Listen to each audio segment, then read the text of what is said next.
اور اب وہ خود اس بات پر پچھتا رہے تھے۔ میں اپنے ہاتھوں سے ان کے آنسوں کو پوچھنے لگی تھی، کہنے لگا شاید اسی بات پر ناراض ہو کر اللہ نے ہمیں دوبارہ اولاد دینے کے قابل نہیں سمجھا، دوبارہ اللہ نے ہمیں خوشخبری نہیں دکھائی، کاش ہم اس کی رحمت سے یوں ماؤں نہ موڑتے۔ اور میں یہ کہتے کہتے رک گئی کہ یہ سب آپ کی اپنی غلطی کی وجہ سے ہوا، یہ آپ کے اپنے گناہ آپ کے سامنے آئے ہیں جنہوں نے آپ کے ضمیر کو ایک نہ مٹنے والی خلش میں مبتلا کر دیا۔ اگر وہ پہلے سے ہی تکلیف میں تھے، اس طرح کے الفاظ ادا کر کے میں ان کی تکلیف میں مزید اضافہ نہیں کرنا چاہتی تھی۔ اب ہر روز ایسا ہی ہونے لگا تھا، آدھی رات کو اٹھ کر بیٹھ جاتے اور پھر اسی طرح رونے لگتے۔ وہ مجھ سے کہتے کہ خواب میں مجھے اس لڑکی کے رونے کی آواز سنائی دیتی ہے، مجھے ایسا لگتا ہے جیسے وہ مجھے پکار رہی ہو، جیسے مجھ سے کوئی فریاد کر رہی ہو کہ میرا اس میں کیا قصور تھا جو آپ نے میرے ساتھ ایسا کیا، مجھے زندہ درگور کر دیا۔ آخر کیوں انہیں روتا ہوا دیکھ کر میرے بھی آنکھوں سے آنسو رواں ہوتے۔ باقی جو ہوا تھا وہ بہت غلط تھا، ایسا نہیں ہونا چاہیے تھا۔ اب جب وہ پہلے سے بہتر ہوئے تو کہنے لگے چلو ہم واپس چلتے ہیں، ہم پاکستان چلیں گے، اپنی اسی گھر میں رہیں گے جہاں پر ہماری بیٹی ہے۔ ان کی حالت تو جیسے پاگلوں جیسی ہو گئی تھی، ہر وقت پچھتاوا، احساس ندامت نے انہیں اپنے گھیرے میں لے لیا تھا۔ وہ بار بار ایک ہی بات کہتے تھے اور میں نہ چاہتے ہوئے بھی ان کی بات ماننے پر ہمیشہ کی طرح مجبور ہو گئی تھی۔ وہ کہ میں جانتی تھی کہ اس گھر میں جانا میرے لیے آسان نہیں ہوگا۔ اس گھر میں میری بہت ساری پرانی یادیں جڑی ہوئی تھی، بہت سے خوبصورت لمحات میں نے اس گھر میں گزارے تھے، اور وہ دردناک لمحے تو اسی گھر میں ہی سامنے پیش آیا تھا۔ اور اگر میں وہاں پر گئی تو کیا وہ رات مجھے دوبارہ یاد نہیں آئے گی؟ کیا میں اس تکلیف کو بھول پاؤں گی؟ میرے شوق کے ساتھ خوابوں کا سلسلہ ویسے ہی شروع ہو گیا تھا جیسے کبھی مجھے یہ خواب نظر آتے تھے۔ میں گناہ گار نہ ہوتے ہوئے بھی اپنے آپ کو مجرم تصور کر رہی تھی، اور میرے شوہر انہوں نے تو یہ بہت بڑا جرم کیا تھا۔ ان کے اس احساس ندامت کا کیا عالم ہوگا؟ ہم لوگ انہوں نے واپسی کا سفر شروع کر دیا تھا۔ میرے شوہر نے یہاں پر سب کچھ وائنڈ اپ کر دیا، یہاں پر جتنی بھی جائیدادیں تھیں بیچ دی۔ میرے پوچھنے پر کہنے لگے اب میں دوبارہ یہاں پر نہیں آنا چاہتا۔ اس سرد ملک نے میرے جذبات کو بھی بالکل سرد کر دیا تھا۔ اس ملک نے مجھ سے بہت کچھ چھینا ہے، میں نے یہاں کر برائی کا راستہ اپنایا، گناہوں کی دلدل میں دھنستا گیا، مگر اب نہیں، اب میں مزید خود کو اس ملک میں برباد نہیں کر سکتا۔ ہمیں اپنے ملک واپس جانا چاہیے۔ مجھے خوشی تھی کہ میرے شوہر واپس اپنے راستے پر آ گئے تھے، انہوں نے برا رویہ چھوڑ دیا تھا۔ آج سے پہلے وہ لڑکیوں کے ساتھ عشق و عاشقی کے چکر میں پڑے رہتے، ان کے ساتھ غلط کام کرتے، کتنی لڑکیوں کو انہوں نے شادی کا جھانسا دیا، کتنیوں کے ساتھ بہت کالا راگ لگایا، اور پھر کتنیوں کے ساتھ وقت گزاری کر کے انہیں چھوڑ دیا۔ میرے شوہر ایک ہنر صفات آدمی تھا، جنہوں لڑکیوں سے صرف وقتی لذت درکار ہوتی تھی اور پھر وہ ان سے بے دل ہو جاتے۔ نہ جانے مجھ میں انہیں ایسی کون سی خوبی نظر آئی تھی جو انہوں نے مجھ سے شادی کر لی۔ ہماری واپسی کا سفر شروع ہو گیا تھا، اور میں جہاز میں بیٹھتے ہی واپسی کا سفر کرتے ہوئے اپنے ماضی میں بھی جیسے کھو گئی تھی۔ میں ایک نادان سی لڑکی تھی، اس وقت میں ایف اے پارٹ 2 میں تھی، اس وقت میں اپنی سہیلیوں کے ساتھ پیدل ہی گھر کی طرف آ رہی تھی، تب میں نے ایک بات نوٹ کی کہ ایک گاڑی مسلسل میرے پیچھے آ رہی ہے۔ میں نے 2-3 بار پلٹ کر دیکھا، میری سہیلیوں نے بھی اس طرف میری توجہ مبذول کروائی تھی، مگر میں نے اس بات کو اپنا وہم سمجھا اور ان باتوں کو انسنی کر دیا۔ اگر اب یہ معمول بن گیا تھا، جب بھی میں چھٹی کے بعد اپنی سہیلیوں کے ساتھ گھر کی طرف آتی تو ایک دن گاڑی روزانہ ہمارا پیچھا کرتی، اور ایک دن وہ گاڑی میرے عین سامنے آ کر رک گئی۔ میں بری طرح گھبرا گئی۔ گاڑی سے ایک نوجوان لڑکا نکلا، میرے سامنے آ کر کھڑا ہو گیا تھا۔ وہ بہت ہینڈسم تھا، ایک سوٹ بوٹ امیر آدمی تھا جو اپنی گہری آنکھیں میرے چہرے پر گاڑے مجھ سے اور سے دیکھ رہا تھا۔ اسے دیکھ کر میں گھبرا گئی تھی، زندگی میں پہلی بار کسی مرد نے مجھے اس طرح اور سے دیکھا تھا۔ میرا گھبرانا فطری تھا، میں وہاں سے جانے لگی تھی، تب اس نے دوبارہ میرا راستہ روک لیا، کہا کیا نام ہے، کیا کرتی ہو؟ میں نے گھبرا کر اسے دیکھا۔ دیکھیں، میرا جو بھی نام ہے اس بات سے آپ کو کیا لینا دینا؟ میں ایک شریف لڑکی ہوں اور غریب گھرانے سے تعلق رکھتی ہوں، آپ بار بار میرے راستے میں مت آیا کریں ورنہ میرے لیے مسئلہ ہو جائے گا۔ میری بات پر وہ کھل کر ہنس پڑا تھا۔ مجھے یہ بتاؤ، تم کسی کو پسند تو نہیں کرتی؟ اس کی اس بات پر میرا چہرہ لال پڑ گیا تھا۔ دیکھیں، آپ حد سے بڑھ رہے ہیں، میں آپ کو جانتی تک نہیں ہوں، اور آپ ہیں جو اتنے بےہودہ سوالات پوچھ رہے ہیں۔ میری سہیلی شبو میرا بازو پکڑ کر مجھے کھینچ کر وہاں سے آگے لے کر جانے لگی۔ کیا کر رہی ہو تم؟ کیوں اس آدمی کے منہ لگ رہی ہو؟ اگر ہمیں محلے کے کسی آدمی نے دیکھ لیا تو ہمارا جینا حرام ہو جائے گا، ناک کٹ جائے گی، اپنے ساتھ ساتھ مجھے بھی مروا دو گی۔ کیا میں بھی تیزی سے قدموں اٹھاتے ہوئے شبو کے ساتھ گھر کی طرف چل پڑی تھی۔ کچھ دن گزر گئے تھے جب ہم نے یہ بات محسوس کی کہ اب اس گاڑی نے میرا پیچھا کرنا چھوڑ دیا تھا۔ میں دل میں خود کو پرسکون ہوتا محسوس کیا تھا، مگر اب میرا یہ سکون عارضی ثابت ہوا تھا۔ اس دن جب میں گھر آئی تو وہ گاڑی میرے گھر کے سامنے کھڑی تھی۔ میں اور شبو دونوں ہی پریشان ہو گئے۔ یہ میرے گھر کیسے پہنچ گیا؟ میری شکایت لگانے کے لیے آیا ہے۔ اس دن جو میں نے بدتمیزی کی تھی، شبو کہنے لگی اللہ خیر کرے، اگر اس نے کوئی ایسی ویسی بات کی تو تمہارے ابو تو بہت غصے والے ہیں، وہ تو تمہیں نہیں چھوڑیں گے اور تمہاری کوئی بات نہیں سنیں گے، کوئی سخت فیصلہ سنا دیں گے۔ میں ڈرتے ڈرتے گھر کے اندر داخل ہوئی تھی۔ بیٹھک میں ابا کے ساتھ کوئی موجود تھا۔ مجھے اماں سے پوچھنے کی ہمت نہیں ہو رہی تھی گھر میں کون آیا۔ میں اماں کا چہرہ خوشی سے چمک رہا تھا، اور پھر جب میں کھانا کھانے کے لیے کچن میں آئی تو تب بیٹھک کے پاس سے گزرتے ہوئے میں نے اسی لڑکے کی آواز سنی کہ میں دنیا میں اکیلا ہوں، کچھ سال پہلے میرے ماں باپ کا ایکسیڈنٹ میں انتقال ہو گیا، اس لیے میں اکیلا ہی اپنا رشتہ لینے کے لیے آ گیا ہوں۔ میں آپ کی بیٹی کو بہت خوش رکھوں گا، کبھی کسی چیز کی کمی نہیں آنے دوں گا۔ تب مجھے پتہ چلا کہ وہ آدمی میرے ساتھ شادی کرنا چاہتا ہے اور اپنا رشتہ لے کر آیا ہے۔ اماں نے بھی اس بات کی تصدیق کر دی تھی کہ مجھے سمجھ نہیں آ رہا تھا کہ میں اس بات پر خوش ہوں یا حیران ہوں۔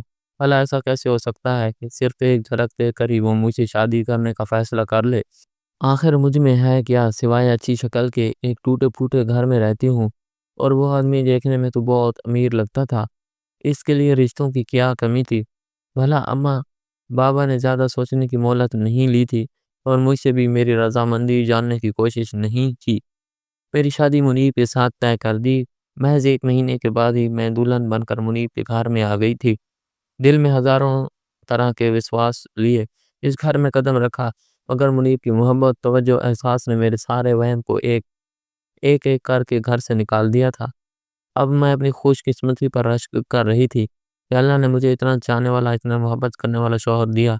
میں نے اس گھر کو دیکھا تو حیران رہ گئی تھی، کیونکہ وہ گھر نہیں بلکہ ایک بہت بڑا بنگلہ تھا جس میں بہت سارے نوکر تھے۔ ہر کام کرنے کے لیے ایک نوکر گھر میں موجود تھا۔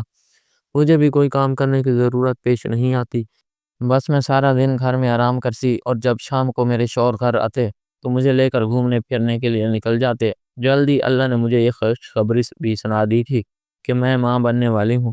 میرے شوہر تو بہت خوش تھے کہ ہماری زندگی مکمل ہونے والی ہے، مگر ایک دن انہوں نے بہت عجیب بات کی۔ مجھے کہنے لگی کہ میں چاہتا ہوں کہ اللہ مجھے بیٹا دے، بیٹی نہیں، مجھے بیٹیاں پسند نہیں ہیں۔ میں تو یہ بات سن کر ہکا بکا رہ گئی تھی۔ بیٹا اگر نعمت ہے تو بیٹی رحمت ہے، اب یہ اللہ کا دین ہے، وہ ہمیں بیٹا دے گا یا بیٹی، جو بھی ہوگا ہمیں قبول کرنا ہوگا۔ مگر اچانک ہی میرے شوہر کے چہرے پر پتھریلا تاثرات سجائے گئے تھے۔ ایسا نہیں ہو سکتا، مجھے صرف بیٹا چاہیے، اگر بیٹی ہوئی تو میں اسے جان سے مار دوں گا۔ اچانک سے وہ غصے میں آ گئے تھے اور سخت جملے بولنے لگے تھے۔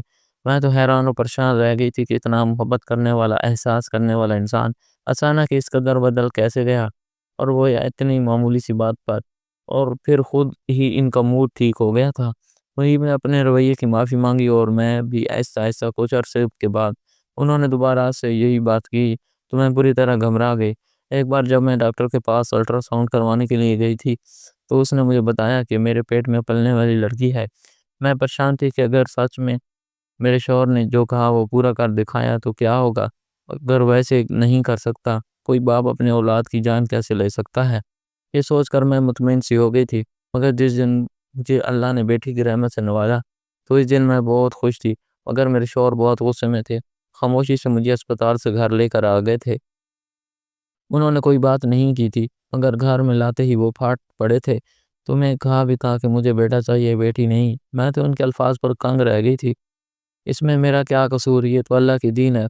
تب انہوں نے میری بیٹی کو میرے ہاتھوں سے چھینا اور اسے لے کر غصے سے باہر نکل گئے۔ میں بھی گرتے پڑتے قدموں ان کے پیچھے آئی تھی۔ انہوں نے صحن میں گڑھا کھودا اور پھر بچی کو اس میں دفن کر دیا، اوپر مٹی ڈال دی۔ یہ سارا منظر میری آنکھوں کے سامنے پیش آیا تھا۔ میں بری طرح رو رہی تھی، تڑپ رہی تھی۔ بھلا اپنی بچی کو اپنی آنکھوں کے سامنے روتے ہوئے، سپرتے خاک ہوتے ہوئے دیکھنا کوئی آسان کام نہیں ہوتا۔ آپ خدا کے لیے ایسا مت کریں، وہ ہماری بیٹی ہے، آپ اتنے ظالم کیسے ہو سکتے ہیں؟ میں روتے ہوئے ان کے سامنے ہاتھ جوڑ دیے تھے، مگر میرے شوہر کو رحم نہیں آیا تھا اور وہ مجھے گھسیٹتے ہوئے کمرے میں لے کر چلے گئے تھے۔ اس وقت میں وہ بہت جنونی اور پاگل انسان لگ رہے تھے۔ پھر چند دنوں کے بعد ہی وہ مجھے لے کر بیرون ملک شفٹ ہو گئے۔ آہستہ آہستہ ان کا رویہ تو دوبارہ پہلے جیسا ہو گیا تھا، مگر وہ اس موضوع پر کوئی بات بھی نہیں کرتے۔ جب بھی انہیں کہتی کہ آپ نے غلط کیا، اپنی بیٹی کو اپنے ہاتھوں سے قتل کر دیا، تو وہ میری بات پر مجھے ڈانٹنے لگتے۔ مجھے اس واقعے کو بھول جانا چاہیے، اگر بیٹی بڑی ہوتی تو نہ جانے کیا کرتی، ہمیں اس کی وجہ سے منہ چھپانا پڑتا، اور میں حیران تھی کہ وہ اس طرح کی باتیں کیوں کر رہے تھے۔ آخر ان کے دماغ میں ایسی باتیں آئی تو آئیں کیسے؟ کون تھا وہ انسان جو اس کے ذہن میں خرافات ڈال رہا تھا؟ اور پھر ایک دن مجھے اس بات کا جواب بھی مل گیا تھا جب میں نے انہیں اپنے ایک دوست سے بات کرتے ہوئے سنا تھا۔ وہ اس سے کہہ رہا تھا کہ میں نے اپنی بیٹی کو پیدا ہوتے ہی مار دیا، کیونکہ مجھے کسی نے کہا تھا کہ جو گناہ میں کر رہا ہوں وہ میری بیٹی بھی بڑے ہو کر کرے گی۔ میرے عورتوں کے ساتھ غلط تعلقات تھے، غلط مراسم تھے، اگر میری بیٹی جوان ہوتی تو وہ بھی یہ سب کرتی، اس لیے میں نے اس کی جان لے لی۔ میں کسی کو بھی اپنی عزت کے ساتھ کھیلنے کی اجازت نہیں دے سکتا تھا۔ مجھ پر یہ انکشاف ہوا تھا کہ میرا شوہر ایک زنی تھا، اور اس نے یہ سب اس کے لیے کیا تھا تاکہ اس کے گناہ پلٹ کر اس کی طرف نہ آئے۔ اس دن میں بہت روئی تھی، اللہ سے شکوہ بھی کیا تاکہ اس نے مجھے کیسا شوہر دیا۔ ہمیشہ میں نے خود کو سمیٹ کر رکھا، کبھی کسی نامحرم سے بات کرنا دور کی بات، کبھی کسی کی طرف آنکھ اٹھا کر بھی نہیں دیکھا، اور اللہ نے میرے نصیب میں کیسا انسان لکھا۔ مجھے جتنا رونا، جتنا دکھ منانا تھا، اتنا ہی کام تھا، اور اب میرے شوہر کو ساری غلطیوں کا احساس ہو گیا تھا۔ اس ایکسیڈنٹ نے انہیں بدل دیا۔ پورے 10 سال بعد میں نے اپنی سرزمین پر قدم رکھا تھا۔ میرے ماں باپ مجھے ایئرپورٹ پر لینے کے لیے آئے تھے، ان کے گلے سے ملی تو پھوٹ پھوٹ کر رو پڑی۔ وہ میرے رونے سے گھبرا گئے تھے۔ کیا ہوا بیٹا، تم ٹھیک ہو؟ تو وہاں میں ٹھیک ہوں۔ اتنے وقت کے بعد آپ لوگوں کو دیکھا تو جذباتی ہو گئی تھی۔ میں اس دن امی ابو کے ساتھ ہی رو گئی تھی، میرے شوہر بھی میرے ساتھ ہی تھے۔ ایک دن ان کے پاس رہ کر پھر اگلے دن ہم لوگ اپنے گھر آ گئے تھے۔ جیسے ہی میں نے گھر کی دہلیز پار کی تو میری نظر اس جگہ پر پڑی جہاں پر میرے شوہر نے بچی کو دفن کیا تھا۔ میں اس جگہ پر آ کر بیٹھ گئی تھی، آنکھوں سے ٹوٹ ٹوٹ کر آنسو نکل رہے تھے۔ میرے شوہر نے ایک نظر مجھے دیکھا، ان کے چہرے کا رنگ بدل گیا تھا، شاید وہ بھی اپنے جذبات پر قابو پانے کی کوشش کر رہے تھے۔ بغیر رکے، بغیر کچھ کہے وہ اپنے کمرے میں چلے گئے تھے، اور میں روتے ہوئے دونوں ہاتھوں سے وہ زمین کھودنے لگی۔ گھر میں نئے پرانے سبھی ملازم موجود تھے۔ پرانے ملازم مجھ سے یہ حال احوال پوچھنے کے لیے میرے پاس آ گئے تھے، اور سبھی حیران تھے کہ میں کیا کر رہی ہوں۔ اپنے ہاتھوں سے مٹی کو کھود رہی ہوں، اور میں روتے ہوئے اپنی بیٹی کو پکار رہی تھی، میری بیٹی، میں تمہارے پاس آ گئی ہوں۔ میں روتے ہوئے جاتی اور مٹی کھودتی جاتی، تبھی کسی نے میرے کندھے پر ہاتھ رکھا۔ پیچھے پلٹ کر دیکھا تو وہاں ملازمہ کھڑی تھی، جس کا نام سلمہ تھا۔ وہ پچھلے 20 سال سے اس گھر میں کام کر رہی تھی، اب اچھی خاصی بوڑھی ہو گئی تھی۔ انہوں نے مجھے اپنے حلقے میں سمیٹ لیا۔ آپ اس خالی مٹی میں کیا ڈھونڈ رہے ہیں؟ باجی، آپ کا یہ کہنا ہی تھا کہ میں پھوٹ پھوٹ کر رو پڑی تھی، اس میں میری قیمتی چیز دفن ہے، میرے متاع حیات یہاں پر محفوظ ہے، اسی کو ڈھونڈ رہی ہوں۔ کہنے لگی، بیوی جی، آپ میرے ساتھ میرے کمرے میں چلیں، آپ کو کچھ دکھانا چاہتی ہوں، کچھ بتانا چاہتی ہوں۔ میں روتے ہوئے اس کے ساتھ اس کوارٹر میں آ گئی تھی، تبھی وہاں پر ایک چھوٹی سی بچی پر میری نظر پڑی، اس کے چھوٹے چھوٹے سنہرے بال تھے جو ایک پونی میں جکڑے ہوئے تھے۔ اس نے سرخ رنگ کا فراق پہنا ہوا تھا، کافی ہاتھ میں رکھے ہوئے وہ اپنے سکول کا کام کرنے میں مصروف تھی۔ اس لڑکی کو دیکھ کر میں ٹھٹک گئی تھی، اس کی شکل مجھ سے اور میرے شوہر سے بہت ملتی تھی۔ جب اس نے غور سے میری طرف دیکھا تو میرا دل جیسے دھک سے رہ گیا تھا، کیونکہ اس کی آنکھیں تو بالکل میرے شوہر جیسی تھی، اور اس کے ہونٹ کے اوپر جو تل تھا وہ تو میری بچی کے چہرے پر بھی تھا۔ اسے میں نے غور سے دیکھا تھا، کتنی پیاری تھی وہ مجھ سے زیادہ اس کی شکل۔ اس بچے کو دیکھ کر میں بھاگتی ہوئی اس کے پاس گئی، اس کا چہرہ ہاتھوں میں لے کر میں نے بہت زیادہ پیار کرنے لگی۔ میں روتی جاتی اور ساتھ کہتی جاتی، یہ بچی کون ہے، کس کی ہے؟ تب ملازمہ کہنے لگی، بیوی جی، یہ آپ کی امانت ہے، آپ کے متاع حیات، جیسے آپ مٹی میں ڈھونڈ رہی تھی، اسے میں نے مٹی سے نکال لیا تھا اور اسے ایک موتی میں ڈال لیا تھا۔ دیکھا تو کتنی پیاری بچی ہے یہ، اور اس کی تربیت بھی میں نے بہت اچھی کی ہے۔ ملازمہ کی بات پر میں نے حیرت سے سر اٹھا کر دیکھا، کیا مطلب؟ یہ بچی، میری بات ادھوری رہ گئی تھی۔ کہنے لگی، اس رات جب صاحب جی نے بچی کو زندہ زمین کے اندر دفن کر دیا تھا اور جس طرح آپ رو رہی تھی، سارا منظر میں نے دیکھا تھا۔ باقی سبھی ملازم تو سو رہے تھے مگر میں جاگ رہی تھی۔ میں پچھلے کتنے سالوں سے اولاد اور بیوی کے غم کو جھی رہی ہوں۔ میں جانتی ہوں کہ اولاد کے بچھڑنے کا غم کیا ہوتا ہے، وہ کہ اللہ نے مجھے اولاد نہیں دی تھی، مگر میرے دل میں اولاد کی خواہش ضرور پیدا کی تھی۔ جیسے ہی آپ لوگ وہاں سے ہٹے تو میں بچی کو لے کر جلدی سے کوارٹر میں آ گئی تھی۔ اللہ کا شکر ہے کہ بچی بچ گئی تھی۔ اس وقت میں اسے ڈاکٹر کے پاس لے کر گئی اور پھر گھر واپس آنے کے بعد میں نے اسے اپنے کوارٹر میں چھپا دیا تھا۔ میں نے صاحب جی سے کہا کہ کچھ دن گاؤں میں جانا ہے، ایک شادی ہے۔ صاحب جی نے مجھے چھٹیاں بھی دے دی تھیں۔ میں آپ کے بچے کو لے کر گاؤں میں چلی گئی تھی، کچھ دن وہیں پر رکی۔ جب مجھے پتہ چلا کہ آپ لوگ یہاں سے چلے گئے ہیں تو تب میں بچی کو لے کر یہاں پر واپس آ گئی۔ سب کو میں نے یہی کہا کہ میری بہن کی بیٹی ہے، میری بھانجی ہے، مگر حقیقت وہ ہے جو میں آپ کو بتا رہی ہوں۔ میں جانتی تھی کہ صاحب جی وقتی غصے میں ہیں، نہ جانے انہیں کس بات پر غصہ آیا جب وہ اپنے ہی معصوم بچے پر نکال رہے ہیں۔ کل کو جب انہیں احساس ہوگا تو وہ ضرور اس بات پر پچھتائیں گے۔ مجھے یقین ہے کہ آپ انہیں ضمیر کے بارے میں بتائیں گی تو یہ سب سن کر بہت خوش ہوں گے اور آپ کے ضمیر سے نفرت نہیں کریں گے بلکہ اسے گلے لگا لیں گے۔ میری نظر دروازے پر پڑی تھی جہاں پر منیب کھڑے تھے۔ انہوں نے میری یہ سب باتیں سن لی تھی، ان کی آنکھوں سے بھی آنسو نکل رہے تھے۔ مجھے سمجھ نہیں آ رہی تھی میں تمہارا کیسے شکریہ ادا کروں۔ تم نے مجھے نئی زندگی کی نوید دی ہے۔ میں ہمیشہ اس جرم کے بوجھ تلے دبا رہتا، اتنے سالوں میں ایک دن بھی سکون کا نہیں سویا۔ آج تم مجھے میرے ضمیر کے بوجھ سے آزاد کر دیا۔ ہم دونوں نے ضمیر کو گلے سے لگا لیا تھا اور پھر اسے لے کر کمرے میں آ گئے تھے۔ بچے ہم دونوں کو دیکھ کر گھبرا سی گئی تھی۔ ہم اس کے لیے اجنبی تھے۔ وہ ہماری ملازمہ کو ہی اپنی ماں سب کچھ سمجھتی تھی اور میں جانتی تھی کہ ایسا ایسا میں اس کے دل کو اپنی محبت پیدا کر لوں گی، ایسا ایسا ایسا سب کچھ بتا دوں گی۔ آپ کو اس سٹوری کے بارے میں کیا رائے ہے کمنٹ سیکشن میں لازمی بتائیں۔ اگر کہانی اچھی لگی تو ویڈیو کو لائک کریں اور اپنے دوستوں کے ساتھ شیئر ضرور کریں۔